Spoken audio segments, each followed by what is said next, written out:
What's up, everybody, and welcome back to another episode of the Commercial Kitchen Chronicles. I'm your host, Pat Finlay. I'm joined by co-host Jason Latimer and special guest Cody Robinson. But first, here's a quick tip from our friends at Viper. In commercial kitchens, clean coils and evaporators are essential, and Viper's NSF-registered products are the best choice. Safe, effective, and formulated to keep kitchen systems running smoothly. So what is going on? I thought we lost him for a second, but he's back. So we did. It happened. We have very special guest, Cody Robinson.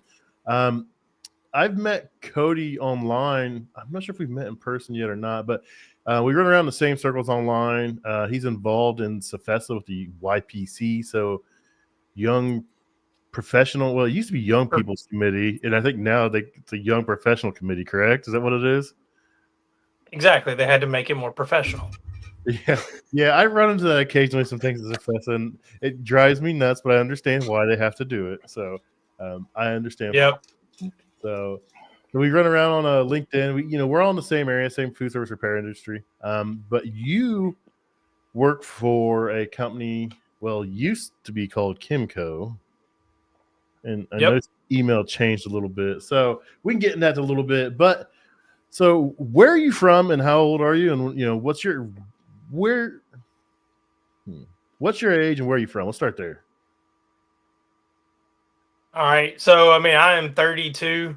I live in Lounsboro, Alabama, which is why my connection is so fantastic. If you haven't heard of it, you'll probably never see it. It is truly a one caution light town. As far as fast food, we have a gas station. But it's amazing. We live out here. My wife, my two boys, we live out here with some of my wife's family on a little bit of land with a whole lot of animals. So people don't believe me until they get to know me a little more, is that I go to work for a break most of the time. Anybody with kids should relate. Kids are good to you. It's not the kids. It's the animals. It's everything else. It's the difference, I guess. Okay. So you've got a pretty cool path. I think you follow the same path as someone else we've had on the show. Nick Cribb kind of started off in the same role as you. I think started off as a dispatcher and then you just kind of worked your way up. So let's talk about that. How'd you find out about the dispatching role, and then what'd you do to just grow out of that and keep going? So I've got a bit of a project management background from before I got into the industry. My brother-in-law was working at Kimco at the time, and he said, "Hey, we need some help." And I was, having a lot of issues at my last job, and so I was like, "Yeah, let's start something fresh." Kimco had a need for a dispatcher to manage the Carolina division, which was North and South Carolina. I came in there and just. When I started, I think we had 4 technicians. And then when I turned that over after a year and a half, we had grown it to 12. Just organization is my biggest thing.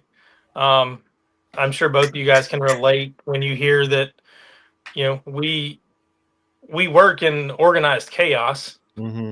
And so, just being able to stay organized helps keep the chaos at bay. Yeah, that's a good way to put it. Kitchens are wild, man. And if you've never spent time in a busy kitchen during rush, you have no idea what's going on back there. People go to restaurants all the time and they get mad because their meal took a while or, it wasn't perfect. And I get that, but and they don't have any idea what's going on back there. It can be complete and utter chaos back there. It can be stuff on fire. It can be people on top of people. It can be something broke and they're waiting in line. It's just you never especially and again, my knowledge of the back of the house is extremely small, but I've seen pictures of some of these kitchens and they don't seem very efficient. And so, like you were talking about, people working on top of each other. Down to one burner, down to the oven not working properly, the fryer, and the wait staff wears a lot of that on the chin, man. Mm-hmm. And So, we're all out here fighting for, the front of the house, the back of the house, and everything in between. Yeah, that's why I rarely punish a server or waitress or a waiter for like something going on in a restaurant, because most of the time it's out of their control and they just they get hosed by it. Like they're not the one back there cooking it. They're not, sometimes they do make mistakes, and most of the time it's not them that made the mistake and they get just hosed on it, man. Yeah, it's really only them if they're not coming around to see you. Mm-hmm. Yeah. Yeah, everything else is out of their control. I mean, they are just the middleman.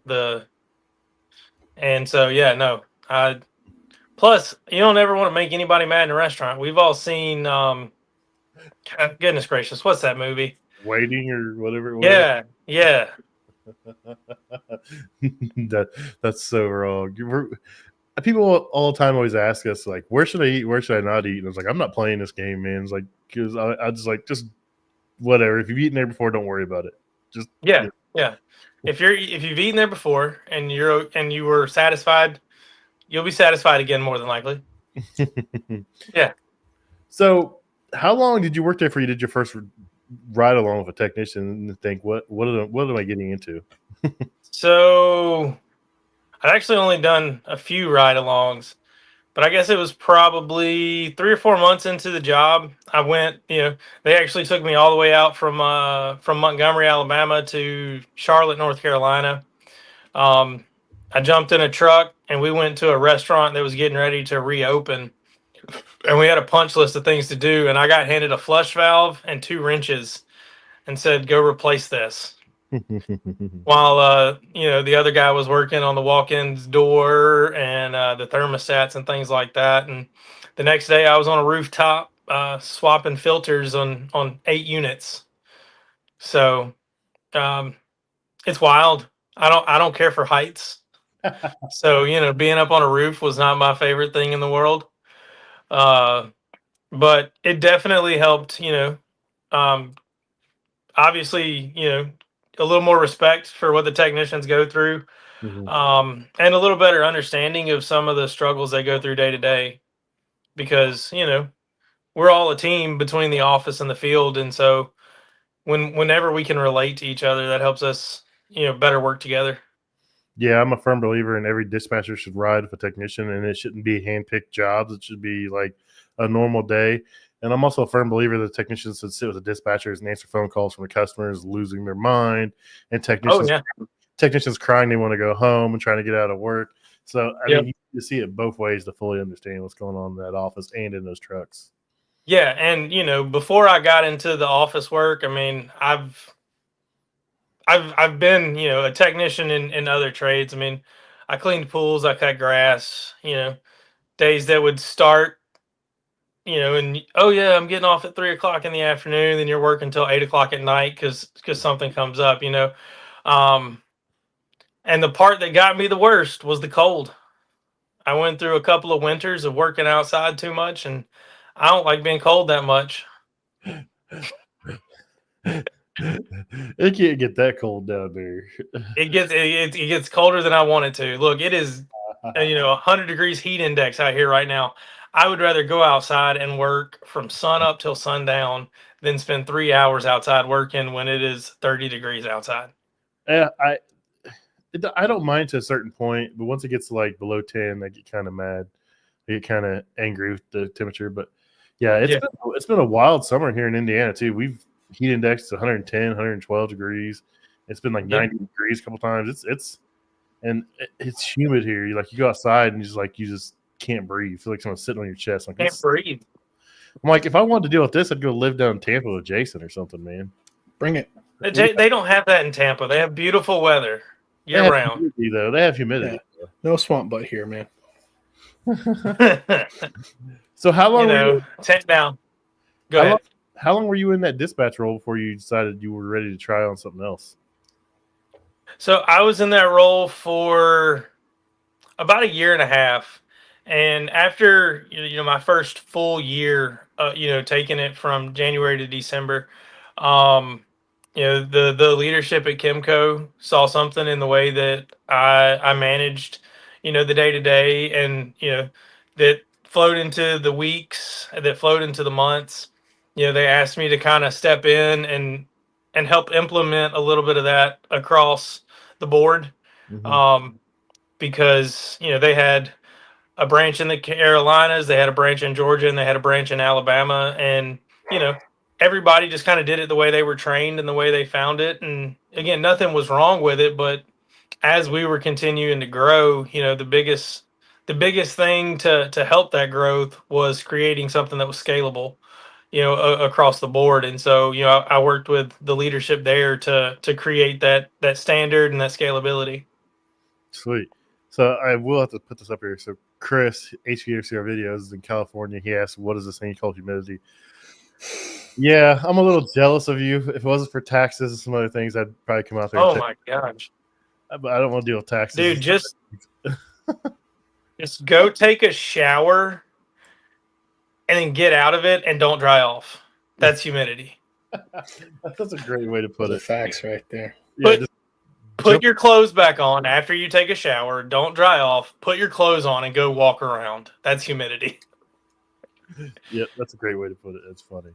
So that's cool. You just, kind of seen a need and, they were trying to grow and you just work towards it. That's really cool to see. It just shows your drive and passion, not just to sit still or sit idle. You want to be more. You want to do more, for the industry. So, you kind of went into that operations role. What was that like? I mean, were you just helping set up and run branches, or were you overseeing a lot of other branches, or what all did you do in that role? So we didn't really get the chance to open any new branches, but the biggest thing was just working with each individual branch, making sure that they were efficient in the way that they were, setting technicians' routes, working to get their quotes together and turned around and things like that. Looking at work order counts and things like that to make sure that things weren't too old and, that things didn't get forgot, because, a work order that comes in and doesn't have the highest priority, sometimes gets pushed a little bit further than, some of the some of the facilities would like. Mm-hmm. And, making sure that you just have those checks and balances to go back and see those and say, hey, look, I know that this one may have came in as a priority 3, but it's a week later. That P3 is going to turn into a P1 before you know it, and you're going to have, Jason's going to be calling you. He's extra mad. Extra. Yeah. I heard some conversations today with some manufacturers and some facilities people from a chain we deal with today, and I was just like, oh boy. I was like, no, those are my service calls besides one, and that wasn't me. That was electricians needed a circuit breaker, so I can't be held accountable for that unit not running for 2 weeks. That was not my fault. Yeah. So I fully get that, man. Like you said though, it starts off as a P3, something minor, and kind of just put it on the back burner. And we don't do it on purpose. It's just other emergencies come along. In Jason's mind, hey, that was a week. I need my stuff running, in a timely manner. It is what it is. Sometimes it happens, but we don't mean to. It just kind of sometimes stuff cracks or that kind of thing. So no, because nobody wants to end up being on the other end of the line of Jason. At least that's what I've heard. He's HR department, man. He's a voice of HR. Oh, okay. He's a little bit. You definitely don't want to get on Jason's bad side, then. No, sir. He's our voice of reason. We have a group chat, and me and Rich will just be going off, and Jason's like, "You guys can't say that. You guys can't do that." I was like, well, that's why we have a group chat, so I can do it in here and not just a sounding board in there to keep it in there. Yeah, so I don't get in trouble, so I don't get calls from people. I honestly love it. I love it. I don't get calls from managers or Heather at CFESA be like, "Hey, Pat." So Heather's gonna watch this? No, I don't know if she will or not, but I've posted some things that have gotten in trouble, and she's called me. And she's like, "Hey, it's the best thing to do, Pat." And I've done a lot better. It's been a few years. I'm doing a lot better. Good. I've realized I should not post on Sunday mornings if I drank on Saturday night. That's generally when I get in trouble. Or Saturday night. Of course. Yeah, that too. But Sunday morning, it seems like if I drink Saturday night, Sunday morning, I'm mad, and I wake up violent and it just spews out on the internet, and I get in trouble every single time. So most times Sunday mornings, like, I'm not getting on Facebook, I'm not getting on LinkedIn, I'm not getting on Instagram. I just keep this phone away from me until I like rehydrate and change my You know, Pat, I was thinking of an analogy the other day, just from all the years being in restaurants before I got on the facility side, where the restaurant, it used to be back in the day, the health department could walk in. So what the restaurants do now, they hire like EcoSure, they pay a company to kind of act as the HR, as the health department, so they don't actually get in trouble by the health department. So that's what I consider myself in the group, in our little group chat we have. So HR in real life doesn't get you, I'll get you in the group chat. There you go. But I'm just not being paid for it. But hey, and that goes back to what I was saying earlier, right? Your checks and balances and making sure that something doesn't get lost. Yeah, gotta keep it tight. Nice. You know, we always ask technicians, you know, what would they tell someone wanting to get into the technician side of, you know, our industry? What would you tell someone like, hey, they're thinking about applying to be a dispatcher, some role in the office? What would you tell them about, you know, what they're going to experience, or, you know, hey, you know, this is why you should do it, or, you know? Yeah, blue collar operations, if they want to get into that. Yeah, I mean, one of the best, you know, I think the best selling points about our industry is it's proven itself to be recession proof. You know, even through some of the hardest times, I mean, a lot of us were still rolling. You know, as long as restaurants are still open, at minimum, kitchen equipment is still going to need to be worked on. You know, so, and as long as we still need technicians in the field, we're still going to have people in the office to take care of it. And there's one thing I always tell anybody, you know, when we're looking to hire, I say, hey, look, I can't look you in the eyes and tell you the truth and tell you that this is a stress-free job. But, you know, if you're a little bit crazy like some of us are, and you enjoy working in some chaos and you can handle yourself in a stressful situation, you'll get a ton of fulfillment out of a career inside the office in this industry, because no, you know, just the same as a technician in the field, no 2 days are the same. You know, no two.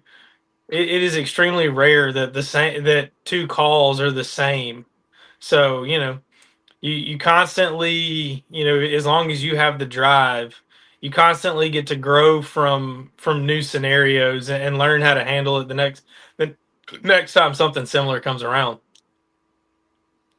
Yeah, I will say, man, dispatchers have a hard job. Like I said earlier, you know, they're dealing with customers that are upset, you know, their piece of equipment's down, or, you know, someone's just out here and it's down again, or, you know, technicians trying to get out of work and technicians being grumpy. I asked my dispatcher one day, I have a great relationship with my dispatcher. I worked with her for 14 years now. I was like, do you go to therapy because of us? And she just laughed. She's like, no. She's like, no, I don't. I was like, that's good. Yeah. And I'll tell you right there, you know, you talking about having a really good relationship with your dispatcher, that made a world of a difference for me. You know, knowing what guys need to be pushed, you know, what guys you have to kind of sit back on, and, you know, treating them like the humans they are, because you know, just like I like to leave every afternoon, you know, to get home at a decent time, you know, technicians want to do the same. You know, they just understand that sometimes it doesn't always work out for them. So, you know, again, anything that you can do to make sure that everybody understands they're a person just like you are, and, you know, not just a tool in a van, you know, I feel like it goes a long way. Yeah, that relationship can definitely make or break a technician or a dispatcher. You gotta respect both ways. There's gonna be some pushback. There's gonna be some give, but for the most part, I do anything for my dispatcher. She's pretty much like a sister to me. I mean, she's I can go in there, I'll be in a good mood, a bad mood, and go in there, and she'll joke with me, put me in a good mood, or I'll be in a good mood and go in there, and she'll put me in a bad mood, but I'd still do anything for her. Yeah, I'm not gonna let a customer yell at her either. I'll be like, oh, just yeah. put them. Like, oh, let me go in there and see if they yell at me, please. Like, send me. Yeah, well, I mean, you know, you said you've had the same dispatcher for 14 years, so, you know, either you, her, the combination of the both of you, or something. I mean, somebody's doing something right. Yeah, you got to treat. You know, we get angry at each other, and this is coming from my days in service companies. You know, I've had it out with my dispatchers, management, stuff like that, but that for the most part is internal family bickering and fighting and whatnot, you don't let anybody else do anything. You don't let anyone else talk trash or anything to your team, your family, your career family and whatnot. So Yeah. I'll pick on my coworker and give them a hard time because I really do care and I want them to do better, or I want to want to help them out and be part of their journey and whatnot. Or dispatchers, they come at different levels, but nobody's going to pick on my family at work. Mm-hmm. Exactly. 100%.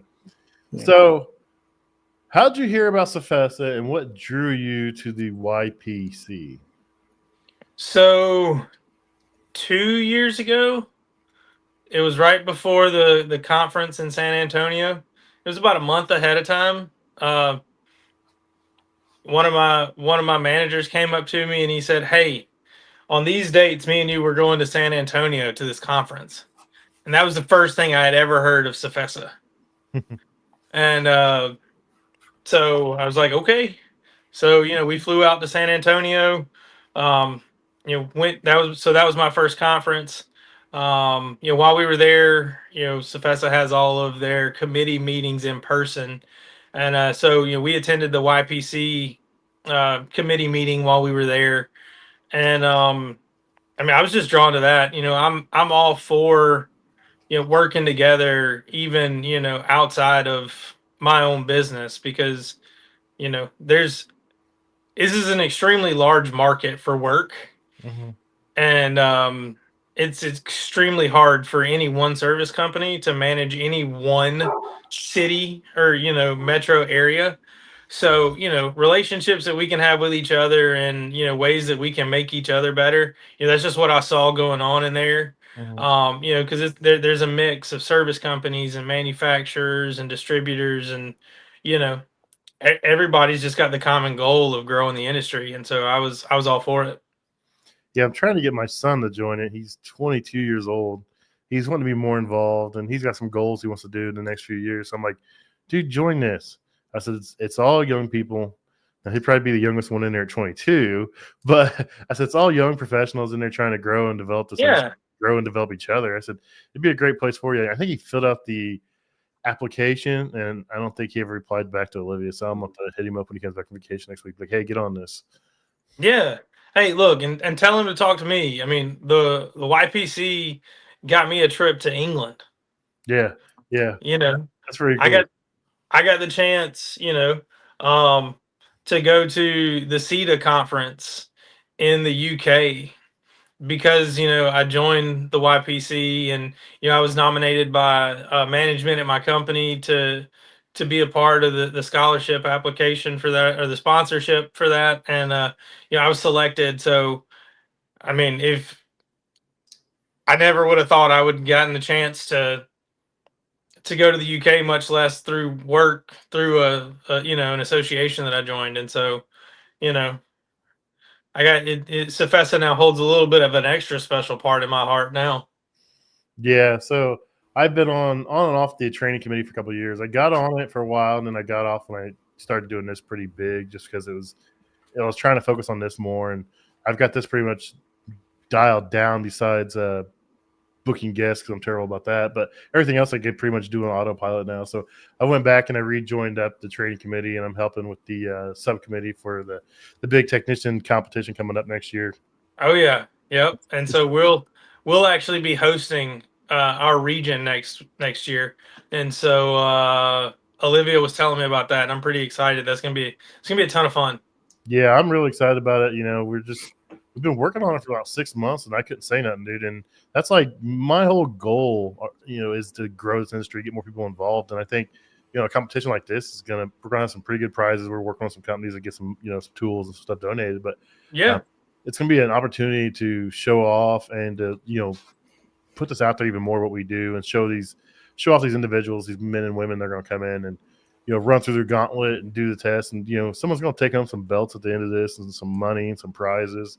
That's going to be a lot of good exposure for our industry. And yeah, me keeping my mouth quiet, because I don't think I told my group chat about it. I think I may have mentioned it one or two times. I was pretty much sworn to secrecy, but I don't remember you saying anything. Yeah. Yeah, no.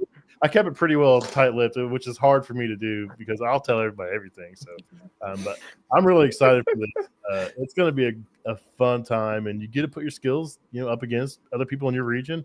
If you win your region, you're going to get to come down to CFESA HQ in the fall, and we're going to have a crown the top of each category. It's a hot side and a cold side, and there's going to be a CFESA technician and a master technician bracket in each side, and we're going to have a winner for each one. They're going to take home the prizes, so it's cool. Nice. Is there a facilities manager section? Because I can go in there and whoop some butt, man. Yeah. What about dispatchers? There's some soft skill stuff to it, but no, we don't have anything for dispatchers. Maybe we need to put something up. Dispatch competition. How many calls can you take down?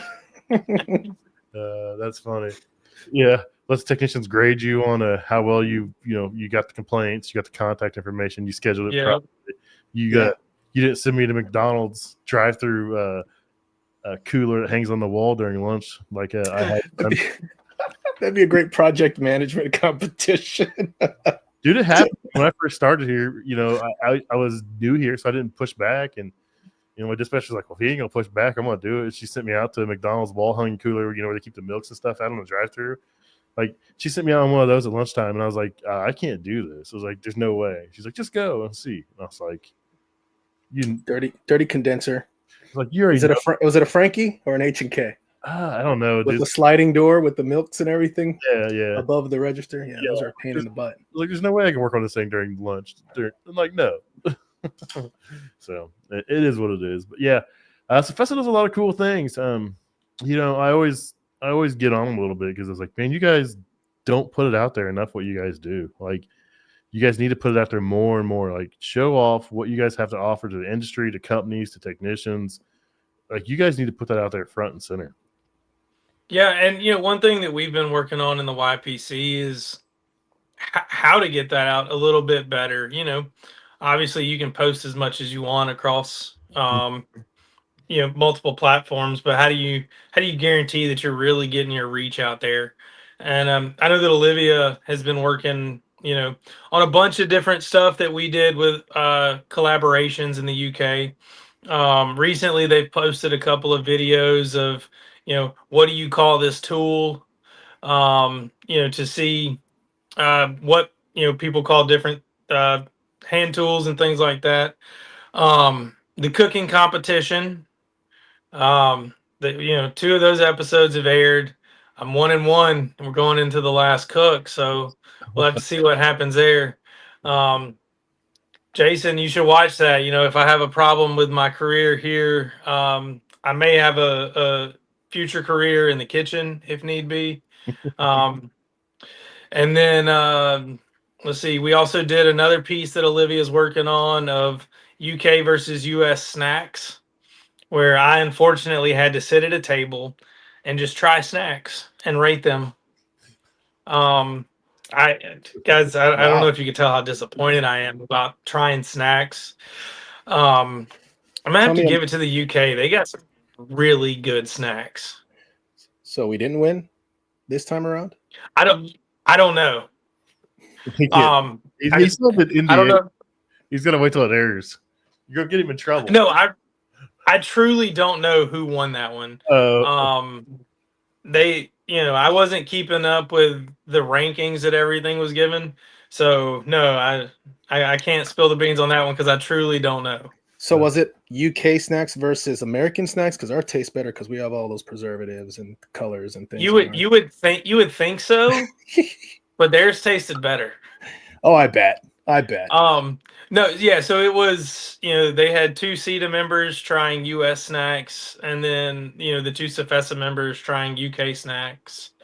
I think there was only like one thing that I gave a really low grade. See, you better be glad I wasn't involved because I would have sent them like the hottest and nastiest stuff on purpose just to see what happened. They did specifically ask for nothing spicy. Oh, yeah. See, Olivia chose, and I had never even seen this before, but Doritos Sweet Heat Jack Link's barbecue, or Jack Link's beef jerky. Jack Link's is good. Jack Link's is good. Yeah. I don't know if Jack Link's with Doritos sweet chili seasoning is good. That's weird. I don't know. Sweet Where, chili, Cheetos. Yeah, I love the I'd give sweet it a chili whirl. chips. I'd give You it a know, whirl just to try it. we'll have to ask Olivia where she found it at and get you some sit down there. That's funny. Yeah. So what'd you try then? What'd they send over here for you to try? No, so we did this at the CETA conference. Okay. So what'd you try over there then? So my favorite thing was it was called a Jaffa cake. Okay. It's like a little sponge cake with like a dollop of orange marmalade in the middle of it, covered in chocolate. It was fantastic. You had me at cake, so Yeah. that's funny. Just a regular chocolate bar. Dude, they're just milk chocolate blows Hershey's out of the water. Yeah, I see your face, Jason. Yo, who let you back into the country, bro? What's the flavor? Because I love me some chocolate, so I need to try. So if you can get Cadbury milk, it's a Milka, like milk bars, or there's even I've had them. it's They're just good. called just a Milka bar. Milka bar. I like those a lot more. They had a Funyun that was dill pickled flavored. Now that I was not for. I've seen those here. Yeah, I was not for that. I liked them. I'm a pickle fanatic. Like I will eat a bag of dill pickle, like sunflower seeds, like just throw a handful in my mouth, just go on the road, spit them in a cup all day long. So I like pickles. I don't like anything pickle flavored. That's funny. Yeah, like I saw. I think Sonic just came out with some massive like dill pickle burger. It has a dill pickle mayonnaise, like fried pickles, regular pickles, and you can pair it with a pickle slushy. Yeah, so they've had the pickle slushy for years. It's like a secret menu item thing, but that I've never even got that daring because I mean it's cold and it's gonna be salty and I can just imagine my jaw locking up. Yeah, the only time I'm drinking pickle juice is when I'm cramping. Yeah. Yep. Does that work? Oh yeah, man. Sodium. Like how fast? I mean, it's nothing is extremely fast. Okay. But if you've got pickle juice, I would say it works better than a Gatorade because it's vinegar and salt. Sodium, yeah. Yeah. Nice.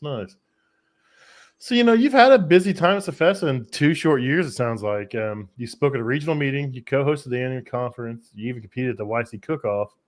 So what got you out of your comfort zone the most? Probably the first time speaking, just because it was the first time I had really gotten up in front of a crowd that large. That was at the CFESA Annual last year. So the YPC, our segment, we did a little bit about networking and just how networking is so beneficial to our industry. But then we had a little fun with it, and we made everybody sit in groups, and we played bingo. And we just asked a bunch of random questions based on the number that we drew. And if anybody in your group could answer like yes, like this, I've done this before, you got to mark that off your bingo card. And it was a lot of fun. I mean, we had questions of, you know, if you've been in the industry for more than 10 years, if this is your first CFESA conference, you know, I think there was, if you have more than 5 chickens, just some random stuff like that too. And I will tell you, it was a lot larger of a hit than I thought it would have been. Mm-hmm. We ended up getting the chance to play 2 rounds. Zach Hampton and Griffin Littlefield helped me co-host all that. We had a great time. Nice. I actually speak next week at the regional meeting in Addison. And oh man, I wanted to make that one. I'm excited for it.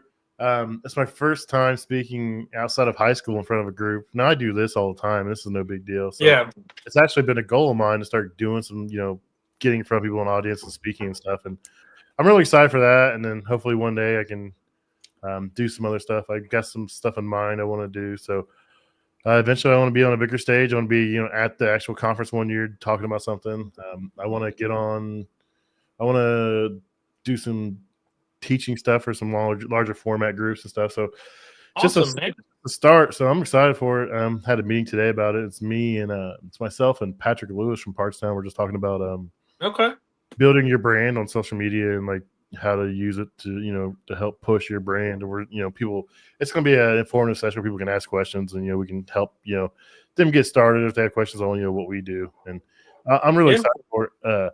Well, if you're going, are you taking your boy with you and letting him go to the YPC symposium? No. I tried. Yeah, I tried to get him to come, but I don't know. I'll get him broken through. He's on vacation this week, so he's going to have to work next week. So he pulled vacation last Monday. He put in for vacation for this week. I was like, oh, you're a dick. Oh man, yeah. It the was hottest week of the year so far. No, he don't do refrigeration, so he don't care. He's like, cool. I'm a hot side guy. Oh, okay. I can do it.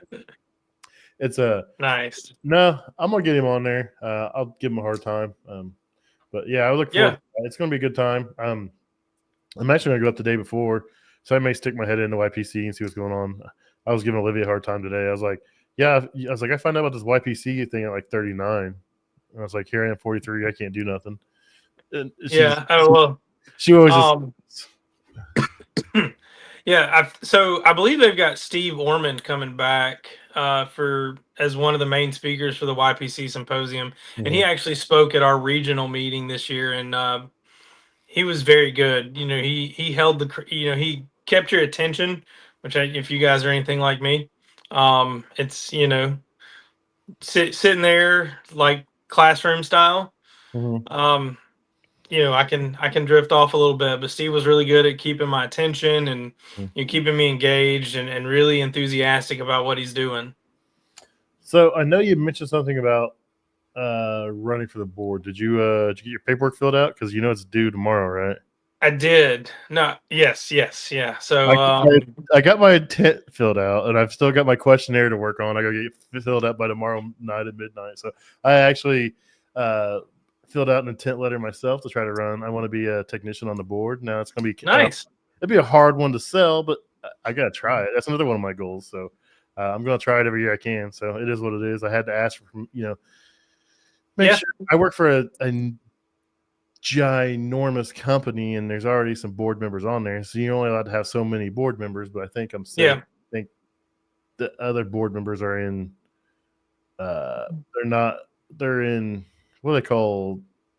Well, he's treasurers, but I mean, I don't think there's anybody in the lower board like like just the board of directors. Yeah, I know. I think you can have someone in board of directors and then have somebody in a elected position, elected position. So, it is what it is.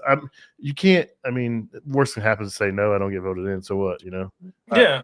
I tried, and that's a step. That's a step in the right direction. I see it. So, but hey, you know what? You said one of your goals was to get up and speak at the CFESA conference, and running for the board, you'll get that opportunity too. So, it's you can give it maybe like a half a check. On that box. I'll try to backdoor my way up there to talk. So exactly. No, I just I love what CFESA does for the industry. I love what they're doing for service companies and the training. I'm a trainer. I train refrigeration. I'm good friends with Dan and everybody there, and I love what they're doing for the industry and trying to grow it. And that's what I'm trying to do here. It's my goal here is just to grow it, and I just want to support whatever they can. So, if I don't get elected, I don't get elected. But, I threw my name out there. I'm going to try. I mean, I'm going to try as I can. So, it is what it is.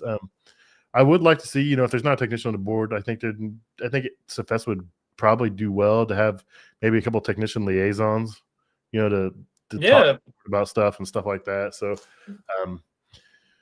we'll see. I think I know a lot in the past, like, they were scared of technicians talking to each other, and everybody's scared to lose technicians. But the way social media is today, dude, there's dozens of Facebook groups that are just for technicians out there talking to each other, and no one's poaching people. Like, if you're a good technician, companies are taking care of you. There's no reason for you to leave. I mean, yeah.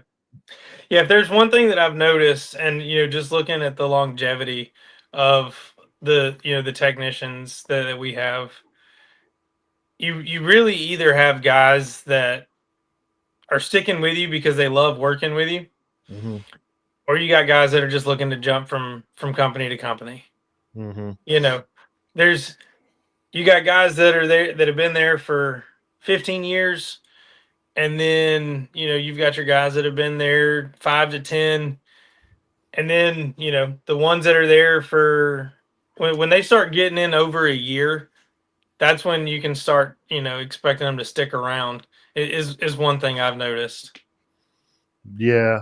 So, have you ever been involved in hiring of technicians in your roles there at Kimco and AmeriServe? So I am not. Now, one of the guys that I share an office with, he is one of the recruiters. Mm-hmm. So, I mean, he spends his day responding to applicants and, being that first phone call, setting up the interviews. I wouldn't know where to start because, again, you know, I can judge you by your character as a person. Mm-hmm. But when you start talking about flux capacitors and the continuum transfunctioners, I'm out.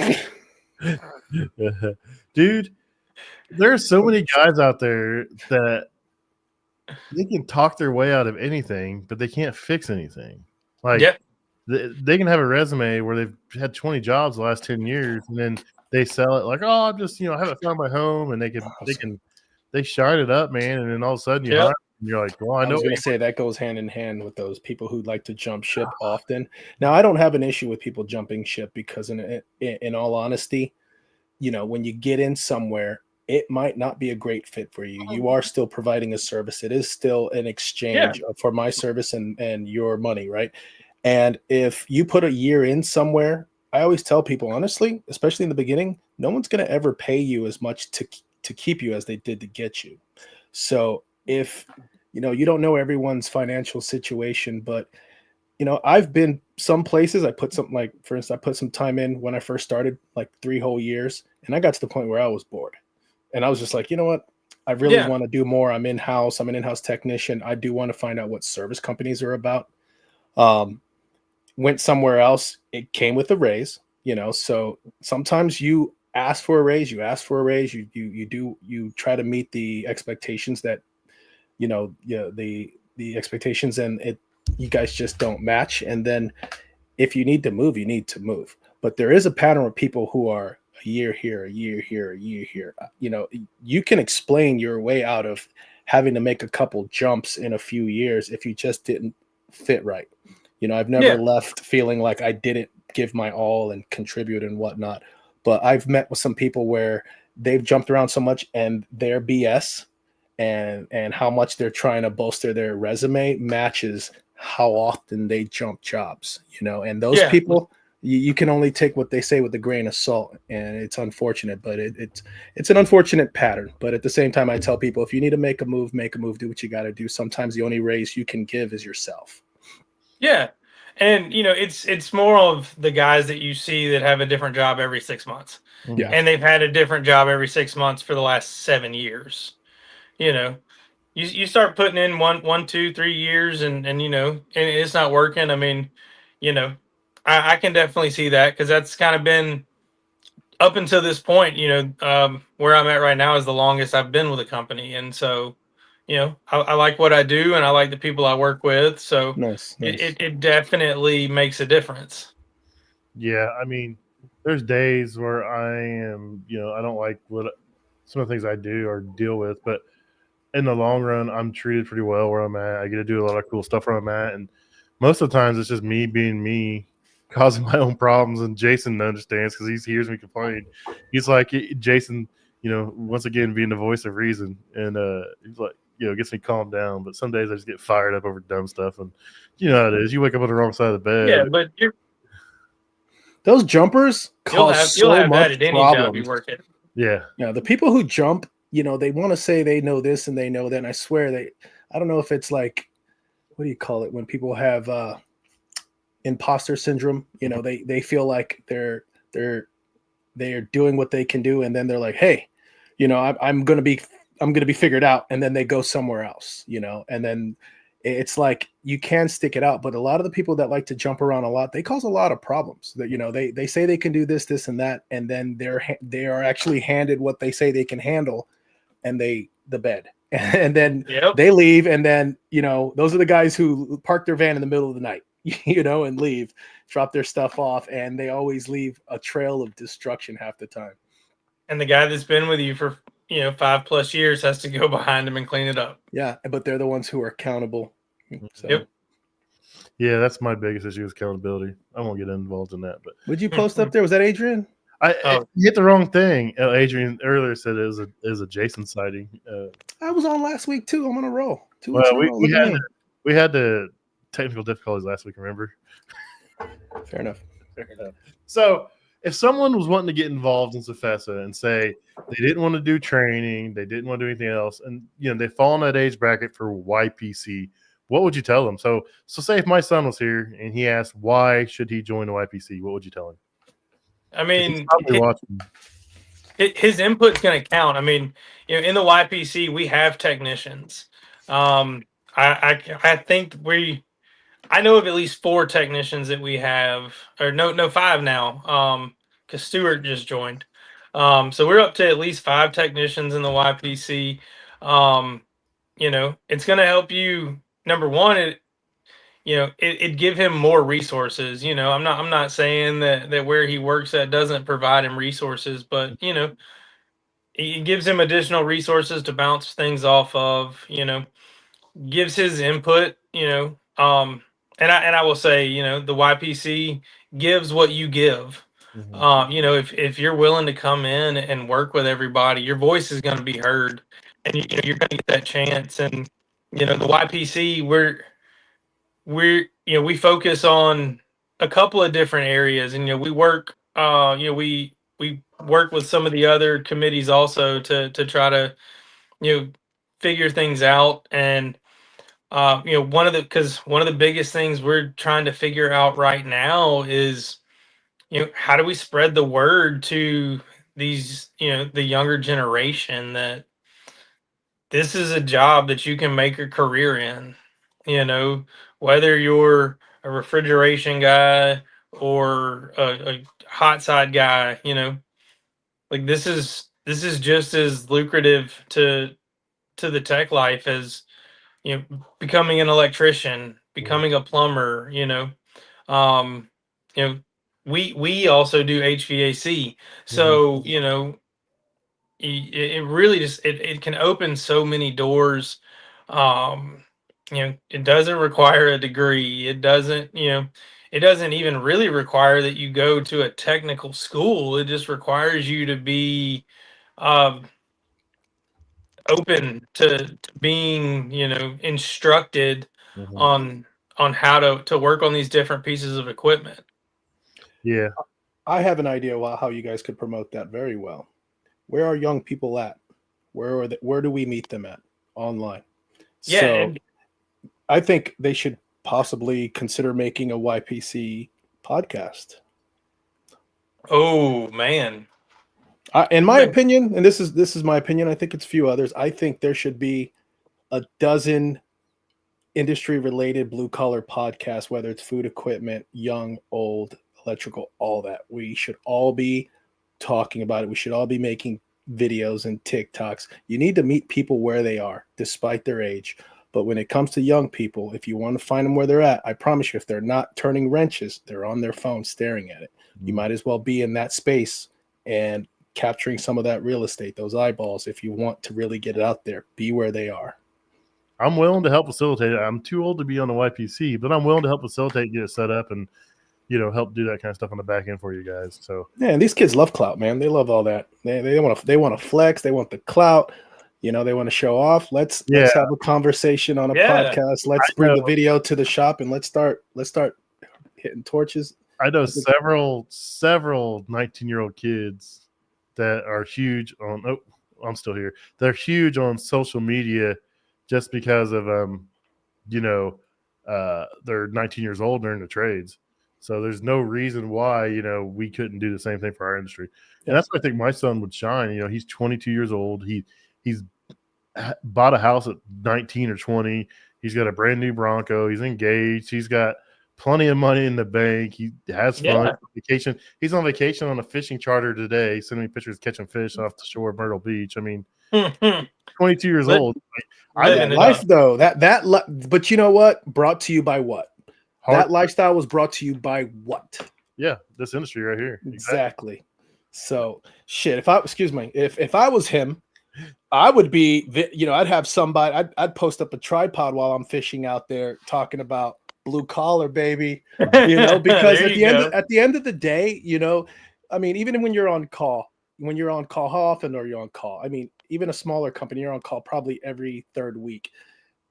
Where I went from having a menial job or two or three to make ends meet, and I was working around the clock, not home for birthdays and holidays and weekends and homework and things like that. When I got out of that and I got into the trades, I had a more balanced life. I worked a 9 to 5, and if I was on call and I had to be after, I did that when the time was right. But other than that, you're making in the trades, one job, you're making the job of 3 if it was, fast food or something like that.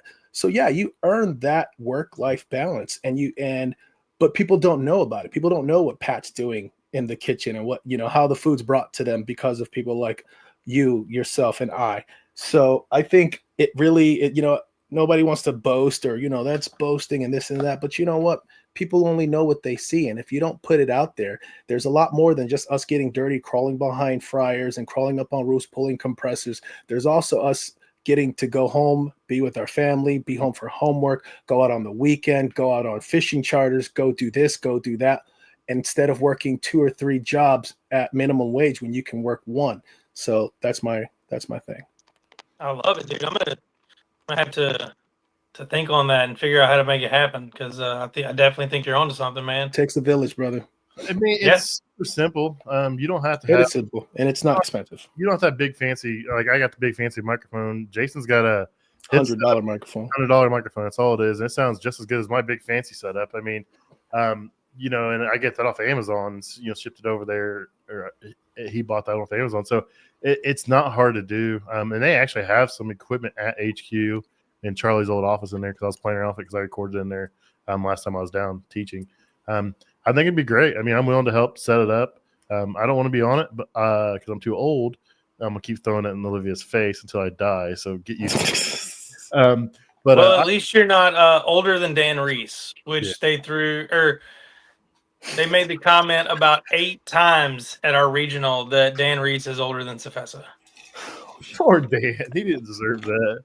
Oh my gosh! Every opportunity they got to, it got brought up. I love the relationship Dan has with just everybody in the industry, and then especially in that office. Like, Olivia is like his daughter, pretty much. He just gives her a hard time, and they just go back and forth, and it's a great relationship they have.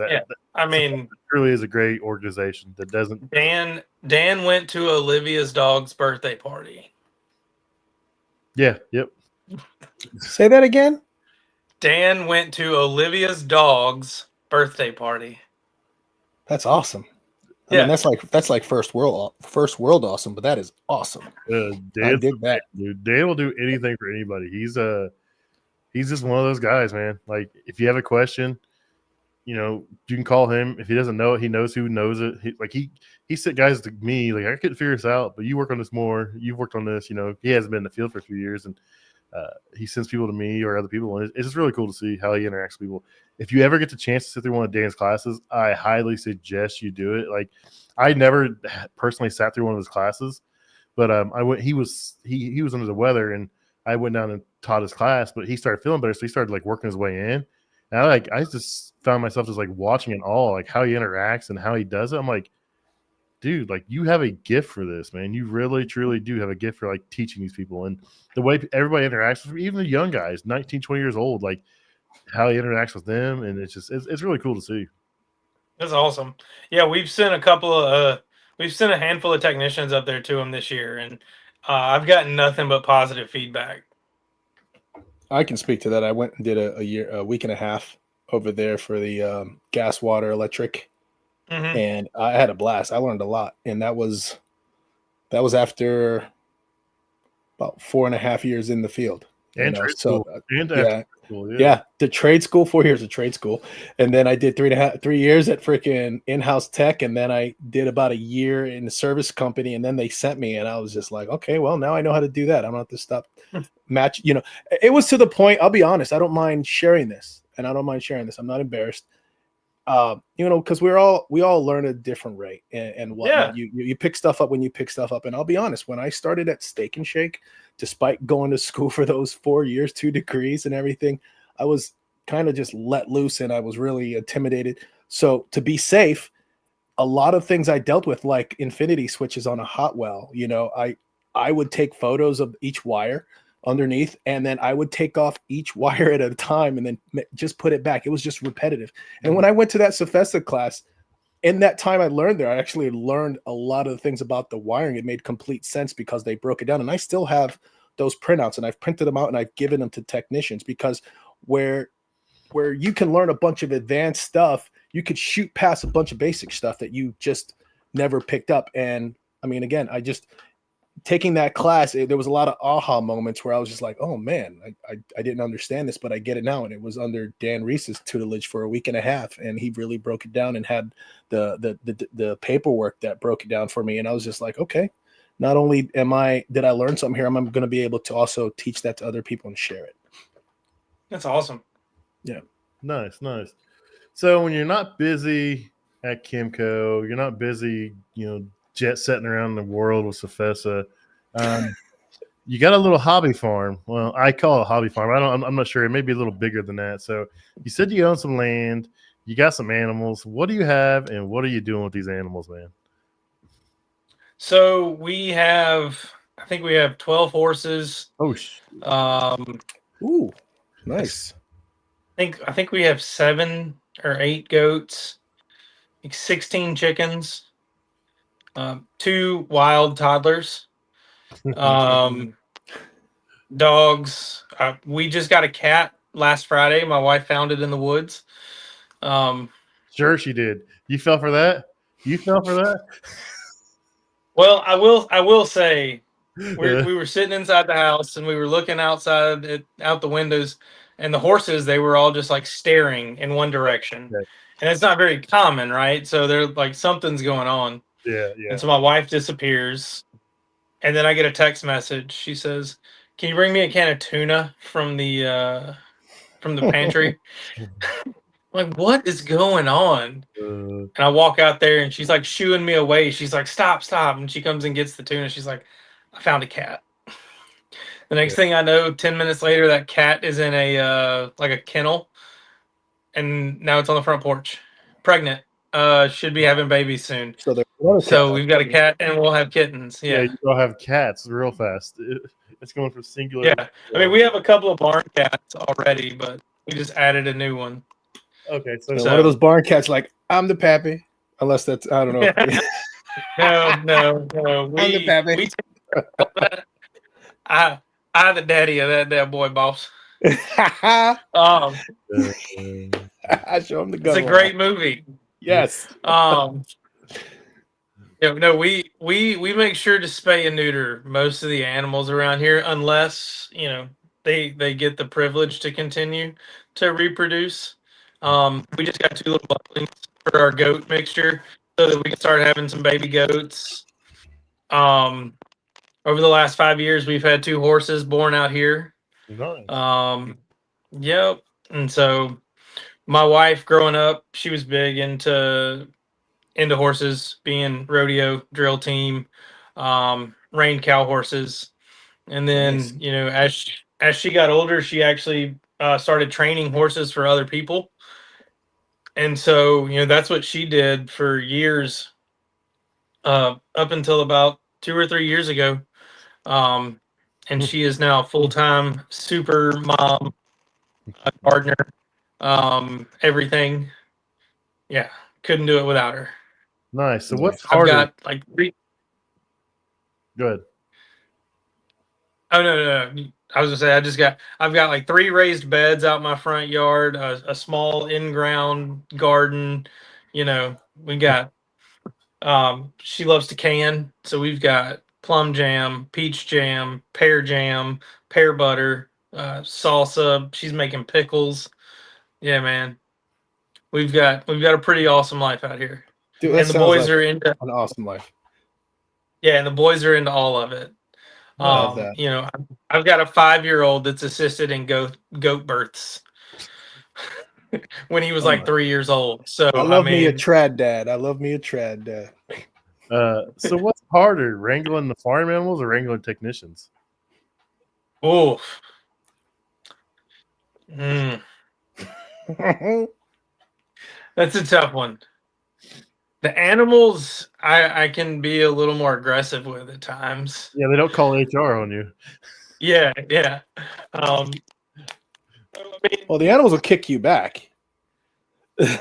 I mean, they can, but as long as you're really paying attention to them, you know, you'll make sure to keep yourself out of those positions. Um, So yeah, I've known some technicians that bite and kick too, though. So you got to watch but out. the goats don't talk back. They just Yeah. talk when they're hungry. All you have to do is throw them some food, and they'll be quiet.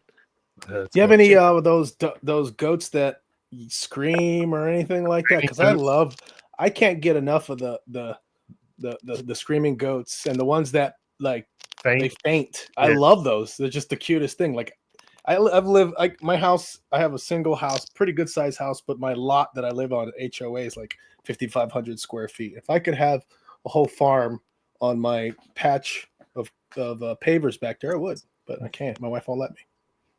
That's funny. Yeah, yeah. We've got 40 acres that we share with my wife's parents. Nice. So you know, Jason, you said it earlier. It takes a village, and that is 100% the truth of how it goes out here. No, his signals. Maybe I'll stop getting all that. Let's get into that time, Pat. Yeah. Let's get to that time anyways. We're over an hour. Your phone's cutting out and being terrible. Yes, I'm sorry. Oh, you're all right. You're good. It's been fun. I mean, we still got several questions to go, and we can do this again another time, catch it back up. But We'll have a part 2. Yeah, part 2. Everyone's always welcome back for part 2. But line them back up. Exactly. So we're going to go ahead and end this now. But if someone wants to get a hold of you and find out more about Cody Robinson and what you do for the industry in CFESA, where can they find you at? Yeah, I'm really just on LinkedIn. I'm not too big into all the social media platforms. And you know, outside of that, you know, you can shoot me an email, because even though I'm young, I'm an 80-year-old man on the inside. And I think the more that you get to know me, the more you'll understand. I am just an old man in a young man's body. Soul. Fair enough. That's right. You know, Jason and Rich and myself, we're all firm believers in LinkedIn, especially, you know, Jason being professional. I mean, we're all professionals, but Jason's in a different role now. And LinkedIn has a huge following. People do really well on there, and our industry is really well represented. So if you're not on LinkedIn, you're in this industry and you're trying to grow, you're trying to meet other technicians, you're trying to meet other business owners, you're trying to interact and build relationships with manufacturers, you really need to be on LinkedIn. Yeah, you're really doing yourself a disservice by not doing that. But yeah, you I mean, also pay attention to what you post on there too. Well, yeah, just on LinkedIn. That medicine, though. Yeah, no, I've actually seen a ton of Rich's stuff recently. I don't know how, you know, I apparently he is all a part of my algorithm for LinkedIn. So, but yeah, no, I try to be active on it. I'm not the best at being active most of the time. But you know, trying to find ways to do better, just to, you know, again, try to spread the word for this industry, because, you know, we all see the needs that we have day to day. Mm-hmm. Yep, the technician shortages, equipment problems. You know, there's more and more restaurants being built every single day. More and more technicians aging out, not enough coming in. We're all just trying to grow it. We'll get there. Exactly. We'll get there, and if you're good, you're going to make some money. I'll tell you that right now. That's right. So, Jason, you got anything for us? No, I'm good, man. I said my piece. I appreciate you coming on, Cody. You're You're a great dude, man. What you're doing for the young professionals, what you're doing for the industry, what you're doing for your family. Love it. Love it all, man. Keep it doing what you're doing, man. God's work. I appreciate it, guys. I definitely enjoy the time, and definitely would love to get back on here another time. I'll Absolutely. make sure I do better and figure out a better internet connection, though. Yeah, maybe we'll have something figured out with this YPC podcast by then, Olivia. Yeah. And then we'll start doing collaborations. Yeah. Have we had Olivia on the show? Because you talk about her a lot. I try to get her on. She's super shy, dude. She's practically on the show with you, man. I know. Well, she wants to do. I'm gonna do one in person with her when I go down and teach in September. So I'm going down and teach refrigeration, and we're going like pre-recorded. That's good. That's comfortable. Yeah, pre-recorded, and we can just hang out. So I'm gonna do something with her down there, and maybe see if I can do something with Dan when I go down there and teach refrigeration in September. So, but Cody, I appreciate you coming on, man. Awesome. And I'm gonna tag your LinkedIn and all the posts that lead up to this, and on the actual audio version, so people can find you on there and connect. And maybe we'll get you some work. Maybe we'll make some connections for you out there, man. Yeah. Appreciate it, man. All right. Have a good night, guys. Y'all do the same, guys. Thanks.